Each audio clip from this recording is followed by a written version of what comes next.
Hace 15 años, mi único hijo me dijo, vete al demonio, aquí no hay lugar para ti, y me cerró la puerta en la cara. No lo volví a ver hasta la semana pasada. Una carta apareció en mi porche, no tenía estampilla ni remitente, solo 9 palabras. Si estás viva, necesito que la críes. Ahora estoy huyendo con una niña que no debería existir. Una memoria USB llena de secretos por los que ya ha muerto gente, y una pequeñita que, mientras dormía, me susurró, no confíes en el hombre de la moneda. ¿En qué lío me metió mi hijo? Pero bueno, antes de empezar, dale like y suscríbete si quieres escuchar toda la historia. Y cuéntame desde dónde estás escuchando. Gracias. Me llamo Karen Whitmore. Ahora tengo 62 años. Y una simple carta cambió mi vida, 2 veces. La primera llegó un martes, 3 de marzo de 2025. Estaba pegada en la puerta de mi estudio, como si alguien la hubiera dejado ahí sin pensar. No tenía estampilla, ni nombre de quien la mandó, solo decía, Karen, escrito a mano. No había visto algo así desde los tiempos de los disquetes. Al principio ni la abrí, me quedé parada como tonta, en pantuflas, con una bolsa de chícharos congelados en una mano, y esa carta que me hacía sudar las manos. Yo sabía que era de Derek, mi hijo. La última vez que supe de él, me gritó que no había lugar para mí en su vida, que yo era la razón por la que todo se había roto. Vete al demonio, me dijo, y cerró la puerta con tanta fuerza que un portarretrato cayó al suelo. Eso fue en el 2010. Yo tenía 47 años, recién divorciada, con una maleta en una mano y mi orgullo en la otra. Él tenía 24, con grandes planes, comprometido, y, al parecer, cansado de cargar con el pasado de su madre. Esa noche dormí en mi coche, un Corolla plateado, con más pelos de perro que dignidad adentro. Me estacioné detrás de un Walmart y me quedé viendo el techo por horas, esperando sentir algo, coraje, tristeza, lo que fuera, pero no, me sentía completamente vacía. Es raro como uno se acostumbra cuando no hay de otra. Pasaron los siguientes 15 años como si fueran un solo día eterno. Sobreviví como pude, limpiando baños, cuidando enfermos, contando 2 veces cada peso antes de gastarlo. Después de 5 años, traté de dejar de pensar en Derek, o al menos lo intenté. Y ahí estaba yo, otra vez, en ese mismo porche de cemento todo cuarteado, viendo ese sobre que ya había empezado a mover mi mundo. Al final, lo abrí, 9 palabras, con tinta negra, en puras mayúsculas. Si estás viva, necesito que la críes. Tuve que leerlo 2 veces. ¿Criar a quién? ¿Una nieta? ¿El hijo de alguien más? ¿O me estaba volviendo loca? Adentro venía otra nota, escrita con más prisa. No llames a nadie, revisa la guantera. Eso era todo, sin firma, sin perdón, sin explicación, solo migajas dejadas por el mismo hijo que me echó. Me senté en las escaleras del porche, con la nota en la mano. Por un segundo, me reí, no porque fuera gracioso, sino por el descaro. Después de tantos años de silencio, ahora quería que soltara todo y me lanzara a lo desconocido. ¿Por qué me necesitaba? Debí haber tirado la carta y volver a calentar mi sopa en el microondas, pero no, en vez de eso, me subí al coche y me fui manejando. Supongo que hay cosas que una no puede evitar. La casa seguía ahí, igualita, mismo caminito, misma forma, tenía revestimiento nuevo y otros coches afuera, pero el garaje, ese no había cambiado. Seguía teniendo la misma abolladura en la esquina de abajo y la puerta todavía chirriaba horrible, como siempre. Ni siquiera tuve que forzar la entrada. La cerradura se abrió como si ya se hubiera rendido. Fui directo a la guantera. Sí, la de él, no la mía. Y ahí encontré un calcetincito azul de bebé, con una jirafita bordada. También había un celular de esos baratos, envuelto en servilletas, como si eso fuera buen empaque, y una carpeta con papeles legales. Eran documentos sobre custodia temporal y tutela. Sentí que se me revolvía el estómago. Todavía no sabía quién era ese niño, ni si esto era real o solo alguna locura de mi hijo, el mismo que me bloqueó por mandarle un mensaje de cumpleaños. Antes de que pudiera entender bien lo que estaba viendo, el teléfono vibró en mi mano. Era una llamada perdida, sin nombre. Abrí el buzón de voz. No era Derek. Era una niña. Su vocecita era bajita, como un susurro. Dijo, ¿eres tú la señora que se supone debe salvarme? Y en ese momento, se me fue el aire. No dormí esa noche. Me quedé acostada encima de las sábanas, con ese teléfono desechable bien apretado en las manos, como si fuera a desaparecer. Escuché ese mensaje una y otra vez, hasta que la batería se murió como a las 4 de la mañana. y aún así, seguía escuchando su voz en mi cabeza. ¿Eres tú la señora que se supone debe salvarme? No sonaba asustada, sonaba cansada, como si hubiera esperado tanto tiempo para hacer esa pregunta, que ya hasta se le había olvidado cómo hablar. Y eso me pegó más fuerte de lo que esperaba, porque recordé esa sensación, esa de estar atrapado en un lugar donde tener esperanza, solo hace todo peor. Ahí fue cuando supe que ya estaba metida en esto, quisiera o no. Así que cargué el celular y me puse a esperar. Caminaba de un lado a otro en mi cocinita, mientras la tostadora hacía ruido y el perro del vecino ladraba a la nada. Y como a las 10, sonó de nuevo. Otra vez sin número, el mismo susurro. Pero ahora él dijo que vendrías hoy. Y antes de que pudiera contestar, se oyó la voz de una mujer, más grande, más seca, con otro tipo de cansancio. Tienes hasta el mediodía. Y colgó, sin nombre, sin dirección, solo una especie de golpe al pecho, y un límite de tiempo. Me dejé caer en la silla de la cocina, intentando entender qué estaba pasando, como si fuera un rompecabezas en el que nunca quise participar. Pensé que tal vez era una prueba, o un truco, o uno de esos dramas que Derek armaba cuando su vida se caía a pedazos. Pero algo en la voz de esa niña no podía sacármelo de la cabeza, así que agarré la carpeta con los papeles, el calcetín, el teléfono y una chamarra que hace años ya no me quedaba bien, y me subí al coche otra vez, sin plan, sin saber qué esperaba. Solo tenía una indicación escrita con pluma azul, al reverso de uno de los formularios de custodia. Compañero de cuarto del Old Orchard Motel, pregunta por June. Tal vez fue una locura, tal vez fue una tontería, pero llega un punto donde la lógica ya no importa, cuando una niña te pregunta si eres tú la que tiene que salvarla. Y pensé, si esto no es real, me voy, pero si sí lo es, y no aparezco, jamás me lo perdonaría. Así que me estacioné detrás de ese motel todo viejo, justo antes del mediodía, con el corazón latiéndome como si estuviera a punto de entrar a mi propio pasado. Toqué 2 veces la puerta, esa que parecía no haber visto una mano de pintura desde que Butch era presidente. Me abrió una mujer alta y flaca, con los dedos amarillos por la nicotina y el cabello hecho un chongo todo desordenado. Me miró fijo un buen rato sin decir nada y luego se hizo a un lado para dejarme pasar. Y ahí estaba ella, sentadita en el piso con las piernas cruzadas, tomando una cajita de jugo y abrazando una muñeca sin un brazo. Llevaba una chaquetita de mezclilla, unos rizos le tapaban la cara y tenía unos ojos demasiado tranquilos para una niña de 6 años. Juro que en cuanto me miró, todo se detuvo. No fue algo dramático, solo se sintió como si hasta el aire supiera que tenía que hacer una pausa. No lloré, no sonreí, no dije nada inteligente, solo asentí con la cabeza, como una extraña incómoda en un velorio. ¿Por qué? ¿Qué demonios le dices a una niña que parece haber vivido más cosas de las que tú podrías imaginar? La mujer, que supuse era June, solo dijo, llegas tarde. Luego me dio una bolsita de lona y me dijo, sin policías, sin nombres, sin preguntas, y que esto no es trabajo de niñera. La forma en que me miró después de eso, como si ya se hubiera quitado un peso de encima, me hizo pensar que ella sabía algo que yo no. Antes de que pudiera preguntarle nada, ya se había ido. Salió por la puerta sin decir adiós, sin una sola palabra más. Me dejó ahí sola con esa niñita, que no se había movido ni dicho nada, solo me veía, como si esperara a ver si pasaba alguna prueba, una para la que yo ni siquiera estudié. Me senté frente a ella, despacito, con cuidado, y le dije, soy Karen. Ella parpadeó una vez, sin hablar, y luego me extendió su muñeca, como si con eso me estuviera aceptando, como si al aparecerme, yo ya hubiera firmado algún contrato invisible. Y tomé esa muñeca rota con mucho cuidado, como si fuera el primer pedacito de ella que me estaban confiando. Y supe, en ese momento, que sin importar lo que Derek hubiera hecho o el desastre que viniera después, yo no iba a dejarla sola. Durante la primera media hora no dijo ni una palabra. Se quedó sentada en la orilla de la cama, moviendo los pies, abrazando esa muñeca como si su corazón latiera a través de ella.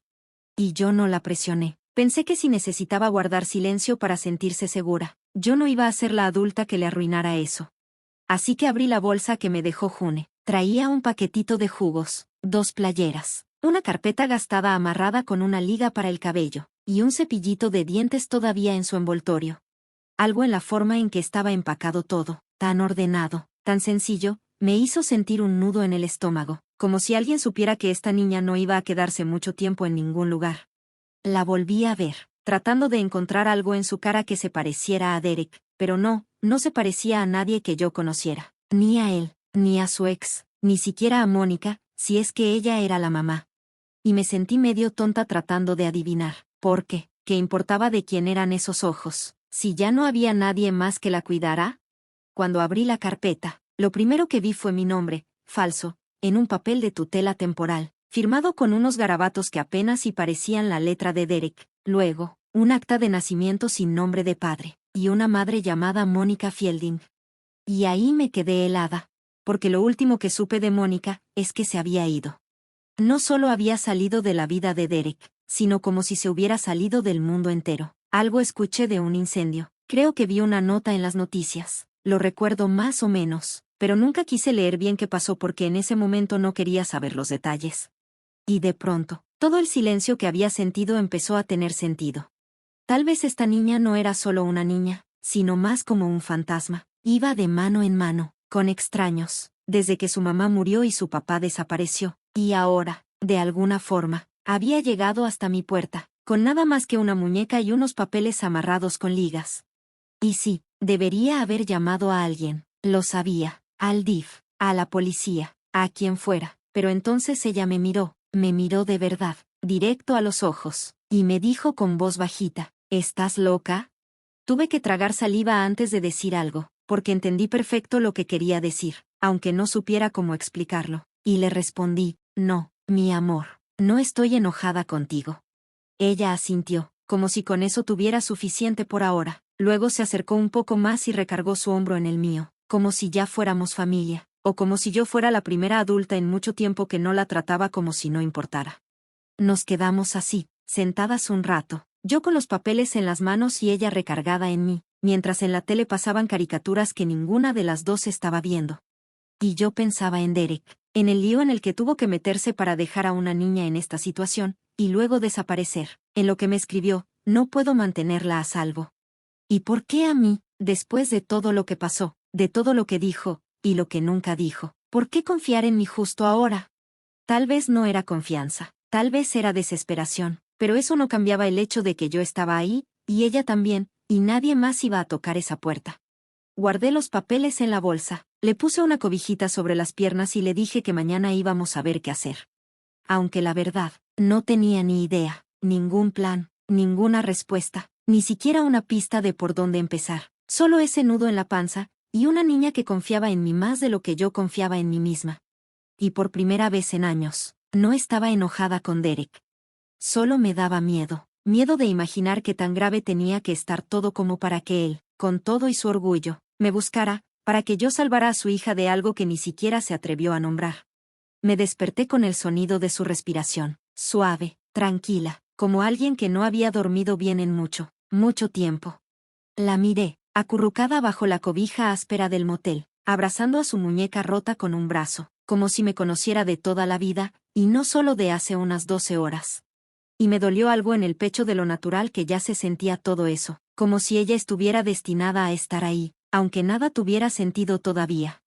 La dejé dormir. Me senté en la mesa del cuarto, revisando la carpeta otra vez, buscando algo, una dirección, una nota, una pista. Y entre los papeles, en medio de todo, encontré una foto vieja. Ahí estaba Derek.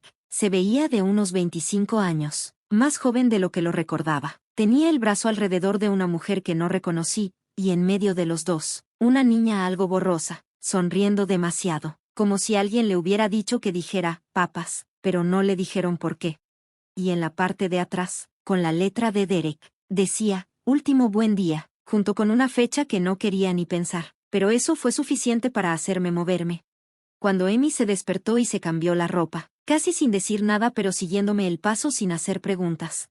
Agarré la bolsa, la muñeca y a la niña, y la subí al coche. Manejé de regreso a Irvine, pero no fui a la casa, no estaba lista para eso. Fui al garaje, el que está detrás de la casa vieja, porque si Derek me dijo que revisara la guantera, tenía que haber una razón. Pensé que, entre menos gente me viera ahí, mejor. Así que estacioné el coche a 2 calles y caminé por el callejón, con el corazón latiéndome duro y la manita de Amy apretando la mía, chiquita, calientita, como si supiera lo que hacía. Pero yo no sabía, la neta, no. La puerta del garaje se abrió rechinando, como si me hubiera estado esperando. Todo estaba igual, polvo, cajas, ese olorcito a pintura vieja y aceite de motor. Y sí, ahí estaba, la guantera, entreabierta, del primer coche de Derek, ese que destrozó en la universidad y nunca quiso tirar. Decía que tenía historia, lo que sea que significara eso. Cuando la abrí, encontré un sobre manila pegado con cinta, con mi nombre escrito con plumón, Karen. Adentro había una memoria USB, una pulserita del hospital con el nombre Emilia Fielding, ya casi borrado, y una hoja doblada. No era ningún documento legal, ni nada oficial, pero era la letra fea de Derek, sin duda. Decía: si encontraste esto, es que ya me fui de verdad. Tienes que saber que Emi no está segura. Con nadie más, solo contigo. No confíes en June. No confíes en Grayson. Dirán que están ayudando, pero no. No te detengas. Y hagas lo que hagas, no dejes que Brenner la encuentre. Me quedé ahí parada, con el papel temblando en mis manos, leyéndolo una y otra vez. El corazón me latía rapidísimo, los nombres no me sonaban, y las amenazas, ni las entendía. Entonces Emi me jaló la manga y me señaló un rincón del garaje. Ahí vi otra bolsita de lona, distinta a la que nos había dado June. Estaba escondida detrás de una silla de jardín vieja. La abrí y había dinero en efectivo, un celular de prepago y una Polaroid de Mónica cargando a un recién nacido. Tenía una fecha escrita que coincidía justo con la edad de Emi. Y en ese momento me di cuenta, esto no era solo un encargo.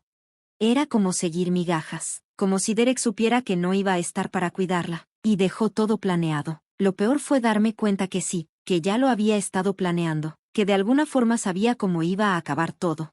Y me dio un miedo horrible, de esos que te suben despacito por la espalda, porque esto no era un tema de custodia, ni un pleito entre papás, era algo más feo, más oscuro, más peligroso. Y yo ya estaba metida hasta el cuello, con una niña que casi no conocía y sin nadie a quien pedirle ayuda. Así que cerré el garaje, regresamos al coche, y le dije a Emi que íbamos a ir a un lugar seguro, aunque, la verdad, no tenía ni idea de dónde era ese lugar. Pero ella solo asintió, como si confiara en mí, como si, después de todo lo que había pasado, yo fuera lo mejor que le quedaba. Manejé de regreso al motel con las ventanas un poco abiertas y el celular de prepago ahí en la guantera, como si me quemara, como si fuera a explotar si no lo sacaba. Emi venía medio dormida en el asiento de atrás, abrazando su muñeca como siempre, bien pegada al pecho. Y yo no dejaba de pensar en esos nombres que Derek escribió en la carta: June, Grayson, Brenner, como si fueran piezas de rompecabezas que ni siquiera son del mismo juego. Ninguna encajaba, pero todas me hacían sentir lo mismo, que alguien quería a esta niña, y no era por algo bueno. Sabía que lo correcto era ir directo con la policía, o a servicios infantiles, o con quien fuera que tuviera una placa, pero las palabras de Derek no se me salían de la cabeza: no confíes en ellos, no dejes que la encuentren. Y lo peor es que le creí, no porque se lo mereciera, sino porque su miedo se sentía real, y ese tipo de miedo no sale nomás porque sí. Así que estacioné del otro lado de la calle y me quedé mirando el motel unos 5 minutos antes de entrar. Todo se veía igual, la pintura cayéndose, la máquina de coca que seguía zumbando como si tuviera una abeja atrapada adentro. Nada se veía raro, hasta que entramos al cuarto. El espejo tenía los bordes empañados, como si alguien hubiera respirado sobre él, pero no habíamos estado fuera tanto tiempo como para que pasara eso solo. Y ahí, en una esquina del cristal, había una marca, como de un dedito, como si alguien chiquito, lo hubiera tocado. Fue entonces que noté que Emi también lo estaba viendo. No se veía asustada ni sorprendida, solo quieta, tranquila, como si ya lo esperara. Le pregunté bajito: ¿alguien entró? Ella asintió, despacito, luego susurró: vino mientras no estábamos. Y sentí como se me hizo un nudo en el estómago. Yo no le había contado lo que decía la carta de Derek, no le mencioné a Brenner ni a nadie, y aún así, ella lo dijo como si ya supiera, como si esa persona fuera parte de su historia. Le pregunté quién era, y solo me miró y dijo: el hombre de la camioneta blanca. No sé qué esperaba que pasara después, pero seguro no fue lo que hizo. Se metió debajo de la cama y sacó un papelito doblado que yo no había visto antes. Lo abrió. De un lado tenía un dibujo. Éramos ella, yo, y un hombre sin cara que traía un palo largo. Podía ser un bastón, o quién sabe, tal vez un arma, no sé. Pero lo que me dejó fría fue la casa que estaba dibujada atrás de nosotros. Era igualita a mi casa vieja. La misma casa de donde Derek me corrió hace como 15 años. Las persianas chuecas, el árbol seco, todo igual. Y no tenía idea de cómo Amy sabía cómo era esa casa, a menos que alguien se la hubiera mostrado, o peor, que la hubiera llevado ahí. De repente sentí que el cuarto se cerraba sobre mí, las paredes demasiado cerca, el aire muy pesado. Agarré la bolsa, metí nuestras cosas como pude y le dije que nos íbamos. Y ella no preguntó por qué, solo agarró su muñeca y me siguió, como si ya fuera algo normal para ella. Y tal vez para ella ya era normal, tal vez eso de ir de un escondite a otro se había vuelto parte de su vida, y eso me rompió un poco el corazón. Darme cuenta de que una niña de 6 años ya sabía cómo empacar sus cosas en menos de medio minuto. Cuando salimos del estacionamiento, vi la camioneta, no estaba estacionada, solo ahí, al otro lado de la calle, encendida, blanca, sin ningún logo, con los vidrios tan oscuros que seguro no eran legales. No me detuve a checar nada, no hacía falta, solo seguí manejando. En el retrovisor, vi cómo Amy apoyaba la cabeza en la ventana y decía en voz baja, no va a parar. Y no le pregunté cómo sabía eso, porque, la verdad, yo también lo sentía.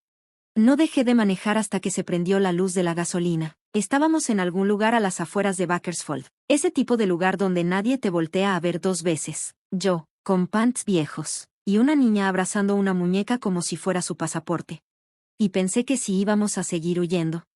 Necesitábamos algo más que advertencias raras y una pulsera vieja del hospital. Así que estacioné cerca de un restaurante con wifi gratis. Le compré a Amy un sándwich de queso y un chocomilk, aunque casi no comió. Saqué el celular de prepago y, por primera vez en años, busqué el nombre de Derek. No esperaba gran cosa, tal vez una foto vieja, algún dato de su trabajo o algo por el estilo. Pero lo que encontré me dejó helada. 3 artículos, todos de los últimos 2 años. El primero hablaba de cómo su empresa se fue a la quiebra después de una investigación por fraude. El segundo, de cómo su socio desapareció en el extranjero con varios millones de dólares de inversionistas. Y el tercero era un blog de un periodista que lo llamaba loco y hablaba de varias veces que lo internaron en hospitales psiquiátricos. También mencionaban una orden de restricción de su exesposa, y un caso de custodia cerrado que involucraba a una niña menor de 6 años. La foto que usaron ni siquiera se parecía al chavo que yo ayudé a criar. Se veía con los ojos hundidos, despeinado, como si tuviera más de 35. Se notaba que todo en lo que se había metido lo había ido acabando por dentro.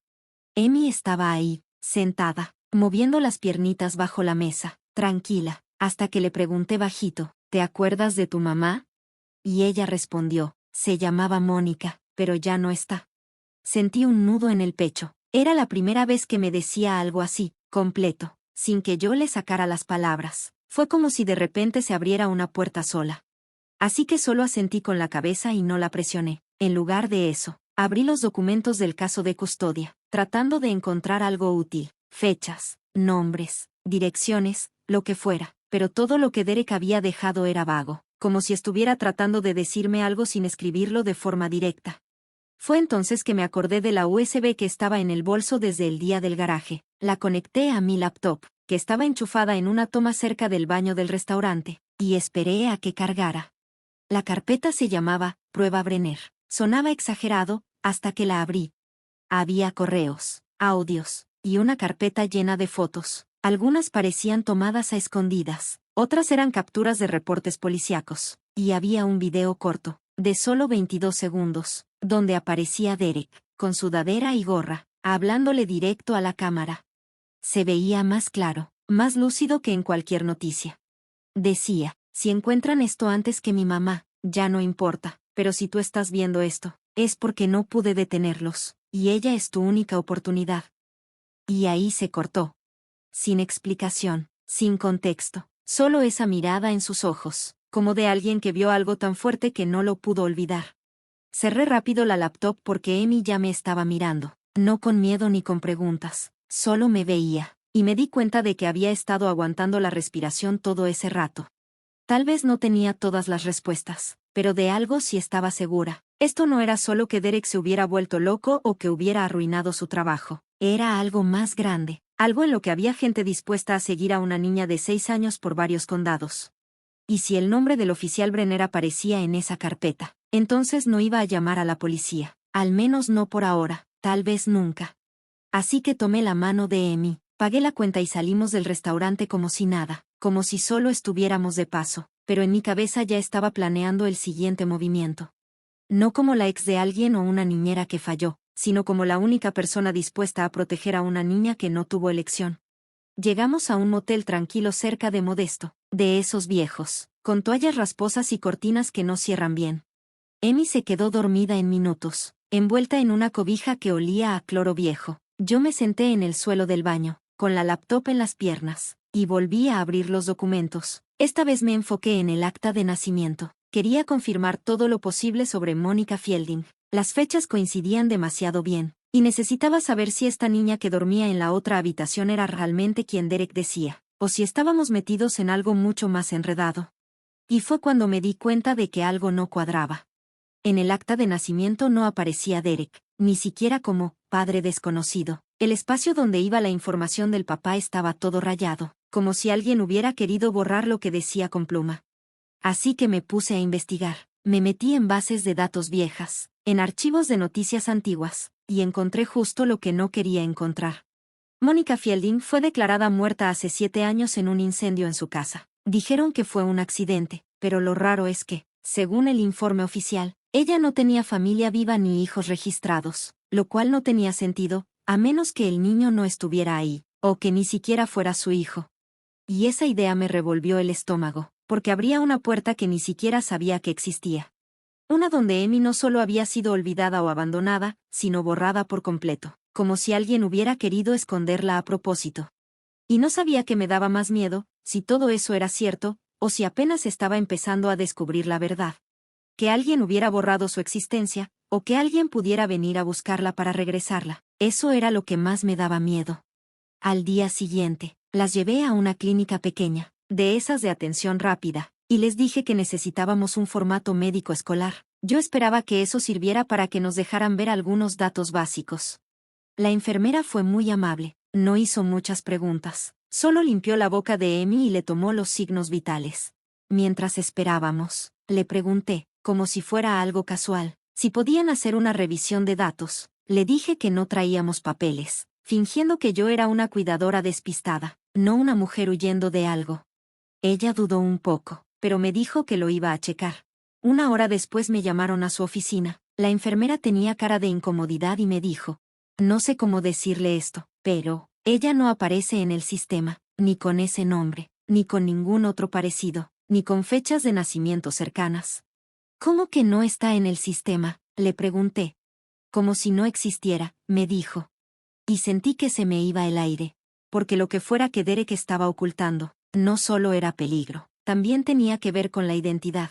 Y eso quería decir que Emi, esta niña callada, rara pero buena, tal vez nunca fue registrada al nacer, o alguien se esforzó mucho para borrar todo sobre ella. La enfermera me miró como si supiera que yo tampoco era quien decía ser. Le di las gracias. Tomé a Emi y salimos rápido de ahí. Manejé sin decir nada, sin música ni palabras, hasta que paramos en un lugar cerca de un bosque de pinos. Emi jugaba con su muñeca y un palito en la grava. Yo me senté en la banqueta y vi hacia el cielo, preguntándome qué había hecho Derek, o qué había descubierto, que fuera tan grave como para borrar a una niña del mapa. Y lo peor era que aún no sabía si yo la estaba protegiendo de algo que venía de fuera, o si estaba protegiendo al mundo de algo que nadie se atrevía a entender. No le había dicho a nadie dónde estábamos. No usaba mi nombre real desde hacía días. No había entrado a ninguna cuenta, ni a nada que pudiera dar mi ubicación. Por eso, casi tiré el teléfono al bosque cuando empezó a sonar esa noche. La pantalla solo mostraba un número desconocido, sin nombre, pero algo me dijo que contestara. Tal vez ya estaba cansada de adivinar. O tal vez, muy en el fondo, ya sabía quién era. Y sí, la voz del otro lado dijo, Karen, no cuelgues, soy Grayson. Sentí un nudo en el estómago. Ese nombre estaba encerrado en un círculo rojo en la carta de Derek, con las palabras, no confíes, escritas debajo. Pero su voz no sonaba amenazante. Solo cansada, como alguien que ya había visto demasiado.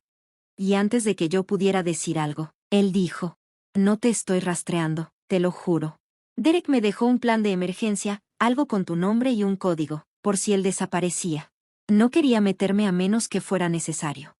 Me alejé del coche, donde Emi dormía envuelta en cobijas. Caminé hacia los árboles, bajé la voz y le dije, «Tienes un minuto para hablar». Y Grayson me dijo, «¿Ya te habló de Brenner, el policía?» Y yo le dije, «Más o menos». Grayson soltó una risa amarga, como si el tema no tuviera nada de chistoso, y dijo, «No es solo un policía, Karen. Ese cuate y su equipo han estado cambiando de agencia en agencia. Empezaron a aparecer justo cuando los federales le cayeron a la empresa de Derek, pero no era por lana nomás, era por vigilancia. Algo estaba escondido en la parte de datos de su plataforma, y Brenner lo estaba usando. La neta, no entendí ni la mitad de lo que decía, pero sí entendí el miedo en su voz cuando dijo. Mónica fue la primera en notarlo, encontró algo, amenazó con hacerlo público, y la casa se quemó 2 semanas después. ¿Estás diciendo que la mataron?, le pregunté. Y Grayson me contestó. Estoy diciendo que la borraron, y ahora también quieren borrar a la niña. Se me secó la boca al voltear a ver el coche, donde apenas se veía la silueta de Amy por la ventana. Le pregunté, ¿y por qué Derek me la daría si sabía todo esto? Y él dijo, porque confío en que tú sabrías desaparecer bien, y porque los que la buscan no te van a atacar de frente, van a tratar de evadirte. ¿Y eso qué significa? Grayson se quedó callado unos segundos, luego soltó. Significa que alguien cercano a Derek ya lo traicionó antes, alguien de su gente, y probablemente ya te estén siguiendo a ti también. Sentí un escalofrío en la espalda. ¿Y qué quieren de ella?, pregunté. Su voz bajó todavía más, como si lo que iba a decir fuera peligroso. Ella recuerda cosas, Karen, cosas muy específicas, nombres, códigos, caras, cosas que no debería acordarse, cosas que ellos creyeron haberle borrado cuando era un bebé, y si le dice algo a la persona equivocada, se acabó. Me quedé en silencio un buen rato, solo escuchaba el viento y el latido de mi corazón. Amy se movía un poco en el coche, sin saber qué sus recuerdos eran, al parecer, el tipo de cosas por las que alguien quema casas. Y Grayson dijo, hay una casa segura al norte, te puedo llevar si quieres, pero si cruzas esa línea, ya no hay vuelta atrás. Vas a estar metida en esto para siempre. Y casi le dije que no, casi le colgué y desaparecí a mi manera, como siempre lo había hecho. Pero miré a Amy, dormida atrás con la cobija hasta la barbilla, el dedo cerca de la boca, y pensé que esos hombres de traje ni siquiera la veían como una niña. Así que le dije, mándame la dirección, pero si esto es una trampa, te juro por Dios que ni vas a ver de dónde te caigo. Y Grayson respondió, está bien. Colgó. 5 minutos después, llegó un mensaje con una sola dirección. Me quedé ahí, viendo el teléfono, sabiendo que lo que nos esperaba allá no tenía por qué ser más seguro. Pero era lo único que teníamos. Y si Derek había confiado en Grayson, aunque fuera tantito, tal vez yo también debía confiar, al menos lo suficiente para sobrevivir a lo que viniera. El camino a la casa segura era angosto y lleno de curvas, con árboles a los lados que parecían más viejos que cualquier pueblo por el que pasamos. Era el tipo de carretera donde checas la gasolina 2 veces y pierdes la señal del celular en menos de 5 minutos. Amy iba sentada atrás, con la cabeza pegada a la ventana, tarareando bajito una canción sin ritmo, y por un momento, casi parecía que todo era normal, como si estuviéramos en unas vacaciones o yendo a visitar a una tía lejana. Pero yo iba con las manos bien apretadas al volante, viendo cada tanto por el retrovisor, esperando ver algo detrás de nosotros. Porque la voz de Grayson no dejaba de sonar en mi cabeza. Ella recuerda cosas. Y no sabía que me daba más miedo, si pensar que Amy era como una cajita llena de secretos. O que ella no tuviera ni idea del fuego que podía desatar con solo abrir la boca. Y por mucho tiempo, me repetí que solo era una niña tranquila, que ya había pasado por demasiado. Pero entre más nos adentrábamos en esos bosques, más cosas raras empecé a notar. Como que Amy veía las señales de tráfico por mucho tiempo, como si las estuviera tratando de descifrar. O como murmuraba números en voz bajita cada vez que nos parábamos. Gasolina, comida, siempre decía secuencias como 4, 8, 9, 3, 0, como si fueran una clave que no podía olvidar. Le pregunté, ¿dónde aprendiste esos números? Ella solo parpadeó y me dijo, están en el cuarto. Yo no entendí nada, hasta que agregó, el blanco, el de la silla y la puerta azul. Se me puso la piel de gallina, porque sonaba justo como una de esas salas de interrogatorio de las series, frías, blancas, como si las hicieran para quebrar a la gente.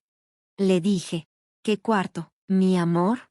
Y ella solo se encogió de hombros y dijo, ya no es real. como si recordara un sueño que no era suyo. No le insistí, no todavía.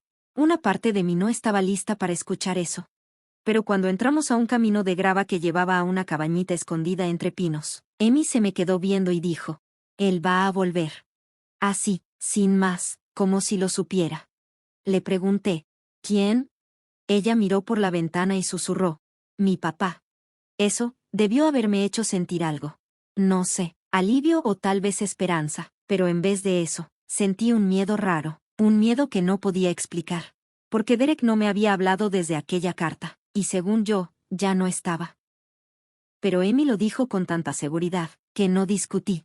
Solo estacioné el coche, la ayudé a bajar y me puse a ver a mi alrededor, buscando cualquier cosa extraña. Ya dentro de la cabaña, todo olía a polvo y pino seco. El silencio se sentía raro, como demasiado. Había luz, pero no había wifi. Y no parecía una falla, más bien algo hecho a propósito.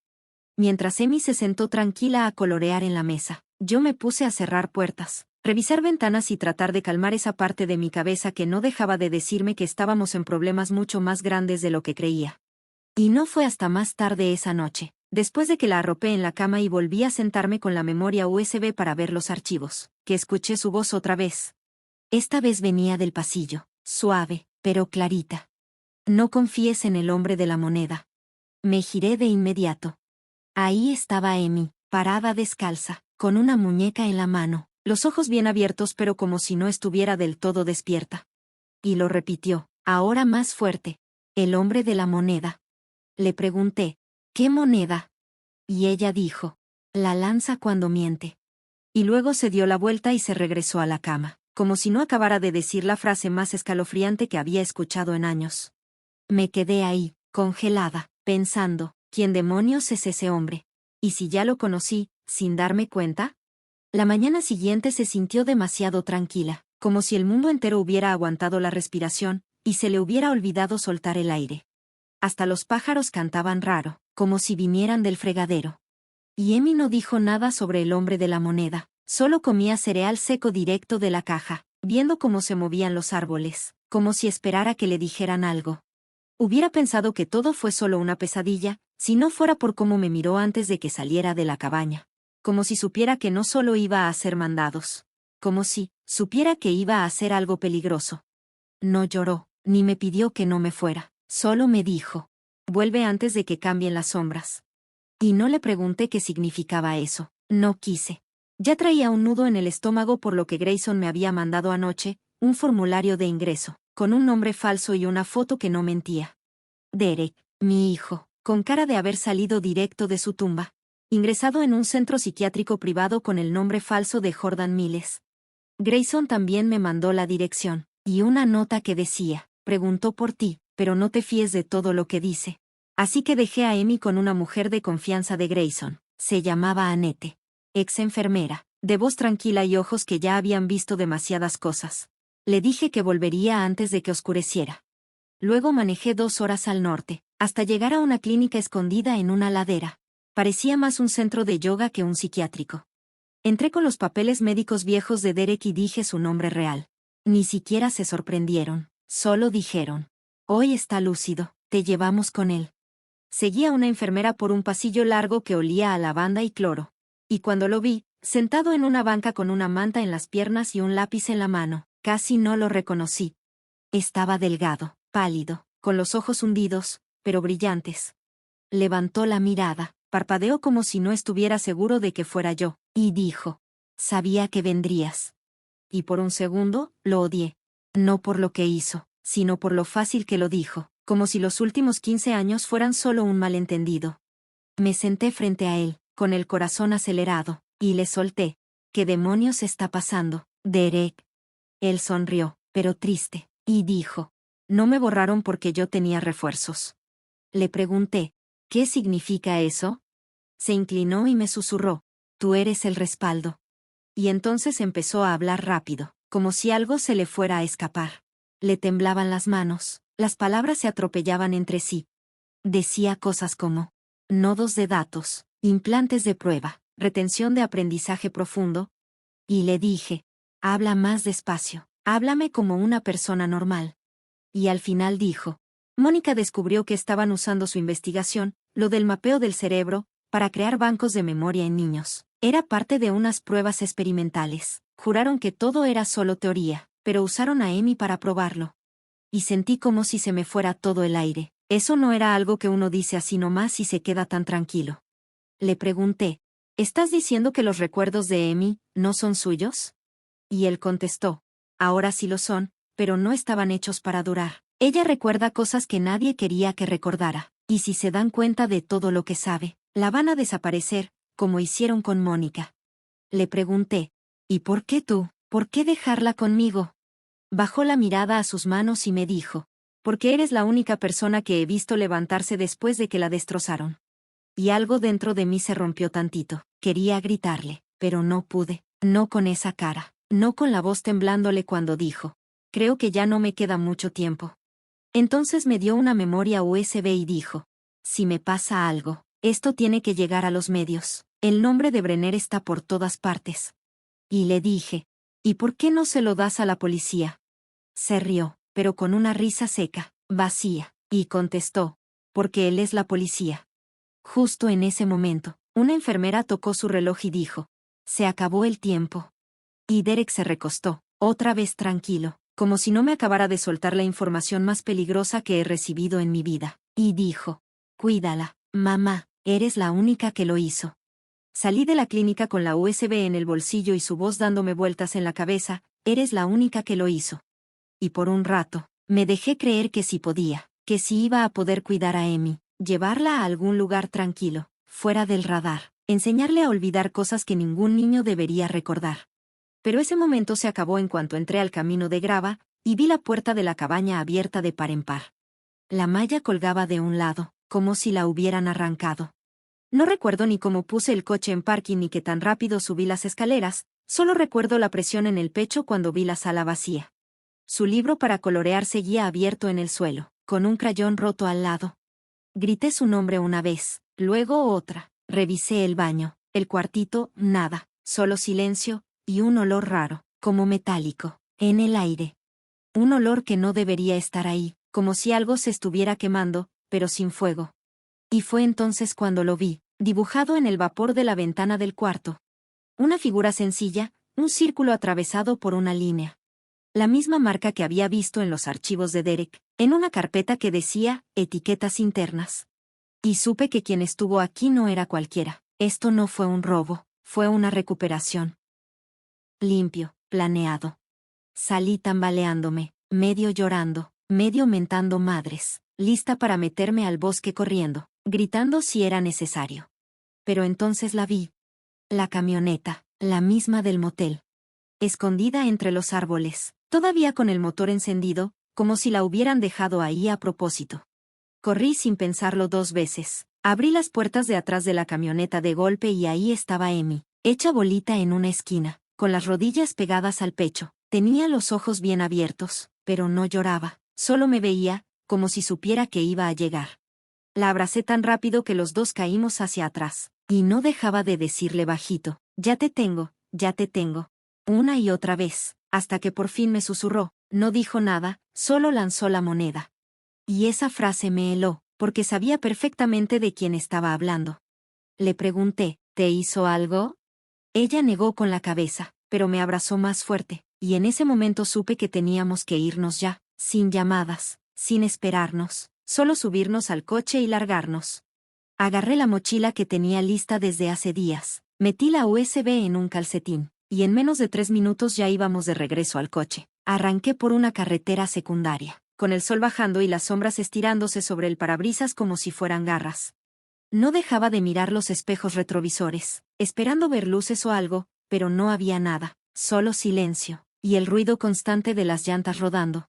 En algún punto pasando Reading, me detuve en una parada de descanso y tiré el celular prepago a un bote de basura. Ya no servía, no después de que Grayson lo tocó. No lloré, no todavía. Hasta que vi a Amy dormida, hecha bolita en el asiento de copiloto, con su muñeca bajo la barbilla y una curita en el brazo, justo donde alguien había querido sacarle algo. Sangre, tal vez, no lo sabía, ni quería saberlo, no esa noche. Me quedé ahí sentada, bajo la luz parpadeante de un farol, agarrando el volante como si fuera lo único que me mantenía conectada al mundo, pensando en la USB, en el video que Derek me enseñó, en la marca en la ventana, en el hombre de la moneda. Y en ese momento me di cuenta, ya no se trataba de escondernos. Se trataba de correr, más rápido que ellos, más rápido de lo que cualquiera pudiera alcanzarnos. Y si quería lograrlo, tenía que convertirme en alguien completamente diferente. Cruzamos a Oregón al amanecer. La carretera todavía estaba oscura en algunas partes, con árboles tan juntos a los lados que parecía que querían esconderme del mundo. Manejé hasta que la luz de la gasolina empezó a parpadear, y hasta que me dolieron las manos de tanto apretar el volante. Cerca de un pueblo costero que se llama Bandon, encontré un lote de autos usados. Lo atendía un tipo todo tatuado, que no parecía hacer muchas preguntas. Le cambié mi Corolla por un Subaru viejo, pagado en efectivo, sin nombres, sin papeles, solo un apretón de manos y una placa que no decía California por ningún lado. Tiré la placa vieja en un basurero detrás de una gasolinera, junto con todo lo que nos seguía atando a la vida que ya no podíamos tener. Después nos registramos en una renta semanal, con cortinas descoloridas y una vista fea al estacionamiento. Pero la cama estaba suave, y la puerta cerrada, y con eso bastaba por ahora. Esa noche la pasé quemando todo lo que había en la memoria USB en el fregadero, archivo por archivo, viendo cómo los códigos y documentos se volvían cenizas con un encendedor barato que compré en una tienda de todo por $1. Ya había tomado mi decisión, y no tenía que ver con justicia, tampoco con venganza, era por ella, solo por Emi. Y si sacar a la luz esa información significaba ponerla en peligro otra vez, no podía hacerlo. No cuando por fin empezaba a dormir bien toda la noche. No cuando al otro día me preguntó si podíamos plantar flores afuera de la ventana.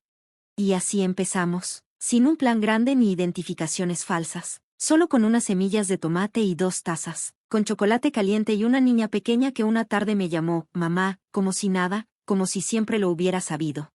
Y tal vez, en alguna parte escondida de su mente, todavía tenía recuerdos raros, nombres que no eran suyos, pero ya no importaba, porque estaba bien, de verdad, no solo escondida, a salvo. Me pinté el pelo de gris, sentí que ya me tocaba. Le dije al dueño de la casa que me llamaba Jan y que era viuda desde hace años. Nunca me preguntó más, solo me dejó pintar el porche, arreglar el buzón y hacer que ese lugar se sintiera como nuestro.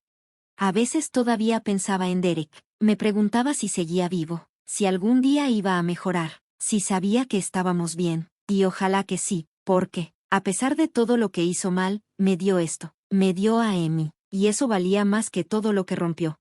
Pasaron los meses, y Emi empezó a hablar más, a dibujar menos, a reír más fuerte. Cuando llegó la hora de inscribirla a la escuela, llené todos los papeles a mano, le puse una nueva fecha de cumpleaños, un nuevo apellido, y le hice la promesa de que nadie se la volvería a llevar. Y sí, cada vez que veía una camioneta blanca, o a un hombre lanzando una moneda en una película, se me apretaba el pecho, pero con el tiempo, ese miedo duraba menos, porque ya no estábamos huyendo, estábamos viviendo, chiquito, en silencio, pero de verdad. Y eso era suficiente, más que suficiente. Y si algo aprendí de todo esto, es que ser mamá no tiene que ver con la sangre, ni con papeles, ni con biología. Se trata de estar ahí cuando nadie más está, de quedarse, aunque lo más fácil sea correr, de elegir a alguien una y otra vez, aunque el mundo te diga que no. Y eso hacía yo todos los días, porque ella no solo era la niña que salvé, también era la razón por la que yo seguía viva.